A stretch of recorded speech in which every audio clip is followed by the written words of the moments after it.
शीतल ने जैसे ही घर के दरवाजे पर कदम रखा था, कमला देवी की आंखों में एक अजीब सी अस्वीकृति चमक उठी थी। ऐसा लग रहा था जैसे कोई अनजान स्त्री अचानक उनके बेटे की जिंदगी में घुस आई हो, जबकि हकीकत ये थी कि यही स्त्री अब इस घर की बहू बन चुकी थी। शीतल ने हल्की सी मुस्कान के साथ चरण स्पर्श किया तो कमला देवी ने बिना आशीर्वाद दिए बस इतना कहा था, अच्छे घर की बहुएं ऐसे सूने माथे के साथ ससुराल नहीं आती। शीतल ने सिर झुका लिया और तभी आदित्य की आवाज़ आई थी, मम्मी अब छोड़िए ना, अभी तो बस अभी अभी आई है। कमला देवी ने आंखें तरेरी। बेटा, घर की लक्ष्मी जब पहली बार आती है तो लक्ष्मी को लक्ष्मी की तरह दिखना चाहिए। मांग में सिंदूर और हाथ में चूड़ियाँ होनी चाहिए, नहीं तो अपशगुन लगता है।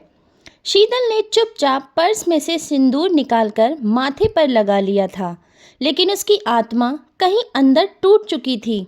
उस घर में पहली ही घड़ी उसे ये एहसास करा दिया गया था कि वो यहाँ सिर्फ आदित्य की पत्नी नहीं, एक आदर्श बहू बनने आई है, जिसकी कोई स्वतंत्रता नहीं, कोई आवाज़ नहीं और शायद कोई अस्तित्व भी नहीं है।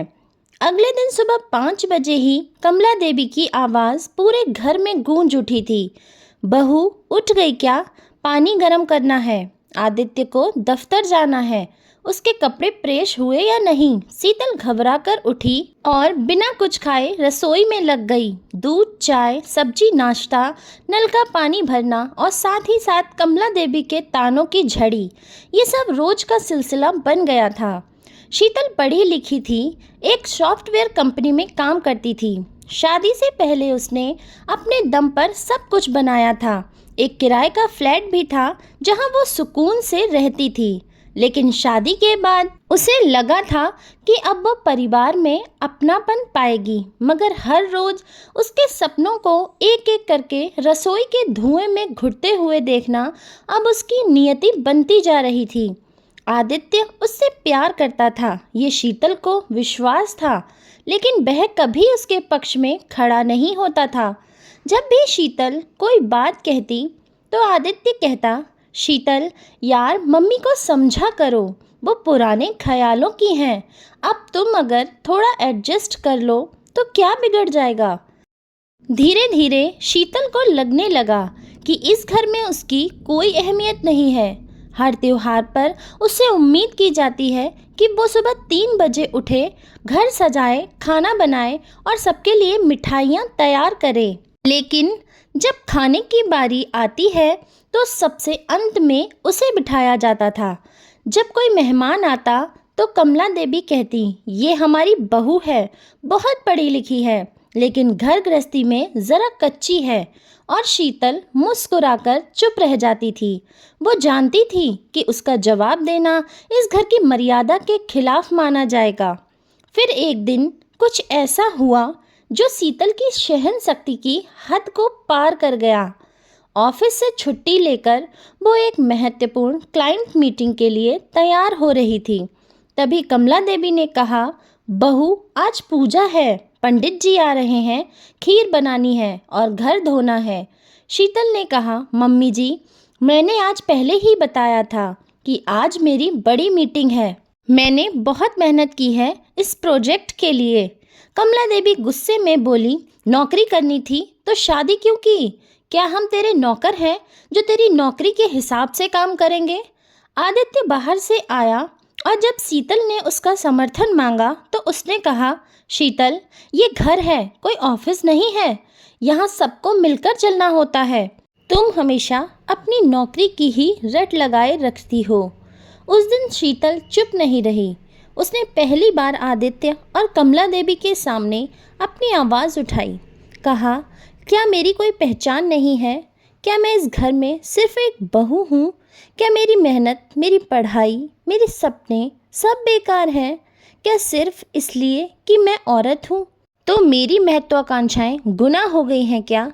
क्या आप सबको सिर्फ मेरी सेवा चाहिए? मुझसे कोई प्यार नहीं चाहता, ना कोई मेरा मन समझना चाहता है, ना मेरा थकना कोई देखता है, ना मेरी खामोशी कोई सुनता है। कमला देवी भड़क उठी। तू आजकल की लड़कियों को ज़रा सा सिर क्या दे दो, आसमान पर चढ़ जाती हैं। हमारे ज़माने में तो बहुएं मुंह तक नहीं खोलती थीं, तभी घर चलते थे। आदित्य ने कहा, शीतल प्लीज़ ज़्यादा ड्रामा मत करो, जो करना है चुपचाप करो। उस रात शीतल बिना खाए अपने कमरे में बंद हो गई और आधी रात तक रोती रही। सुबह होते ही वो चुपचाप अपना सामान पैक करके मायके चली गई। किसी ने उसे रोका नहीं, किसी ने फ़ोन तक नहीं किया। उसके मायके में माँ बाप ने चुपचाप उसे गले लगा लिया। उन्होंने कुछ नहीं पूछा, क्योंकि बेटी की आंखों में सब कुछ लिखा था। शीतल ने खुद को फिर से खोजना शुरू किया।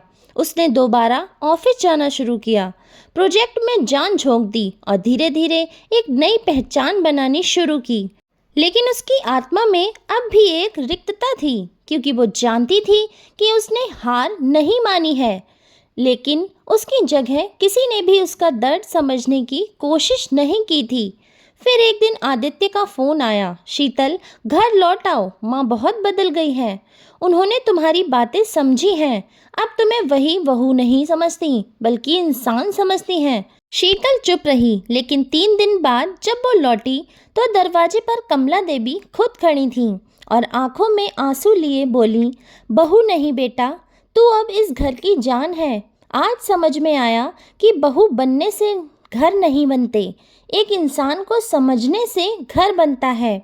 और जब आदित्य ने शीतल से कहा, माफ़ कर दो, मैंने तुम्हें कभी तुम्हारे रूप में समझा ही नहीं, तब शीतल की आंखों से भी आंसू बह निकले। उसने सिर झुकाकर कहा, माँ, क्या मैं आपके बेटे से अलग एक इंसान नहीं हूँ? और उस दिन कमला देवी ने सिर झुकाकर कहा, हाँ बेटा, तू इंसान है और हम सबको तुझसे माफ़ी मांगनी चाहिए। और उस दिन इस घर में पहली बार बहू की नहीं, एक इंसान की पूजा हुई।